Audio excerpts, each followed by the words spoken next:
সবাইকে সংবাদ এক নজরে স্বাগত। সাথে আছি আমি সোনি ইসলাম। অন্তর্বর্তীকালীন সরকারের প্রধান উপদেষ্টা ডক্টর মোহাম্মদ ইউনুস বলেছেন, 5ই আগস্ট ছিল আমাদের ঐক্যবদ্ধ হওয়ার প্রতীক।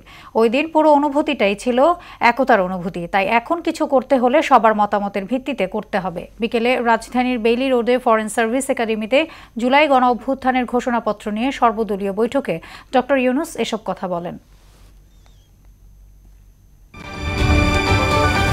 মার্কিন প্রেসিডেন্ট ডোনাল্ড ট্রাম্পের শপথ অনুষ্ঠানে যুক্তরাষ্ট্রে বাংলাদেশের মিশন প্রধান আমন্ত্রণ পেয়েছেন বলে জানিয়েছে পররাষ্ট্র মন্ত্রণালয়।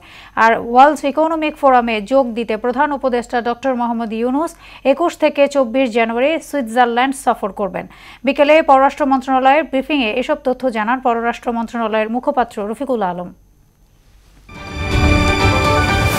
জুলাই আগস্টে গণ অভ্যুত্থান চলাকালে বিভিন্ন ঘটনার কোনো তথ্য যাতে মুছে ফেলা না হয় এবং সকল ডিজিটাল তথ্য সংরক্ষণ করতে এনটিএমসি ও বিটিআরসিকে নির্দেশ দিয়েছে আন্তর্জাতিক অপরাধ ট্রাইব্যুনাল।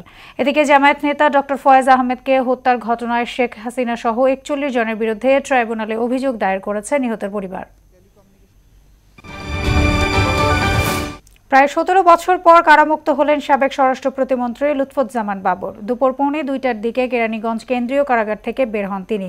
বাবরের মুক্তির খবরে উচ্ছ্বাস জানান পরিবারের সদস্য ও বিএনপি নেতাকর্মীরা। ভিড় করেন কেরানীগঞ্জ কারাগার ও জিয়া সমাধিতে।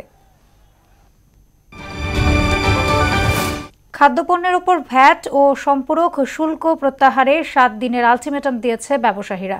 প্রক্রিয়াজাত খাদ্যপণ্যের করের বোঝা নিম্ন ও সীমিত আয়ের মানুষের জীবনযাত্রার সরাসরি প্রভাব ফেলবে বলেও জানান তারা।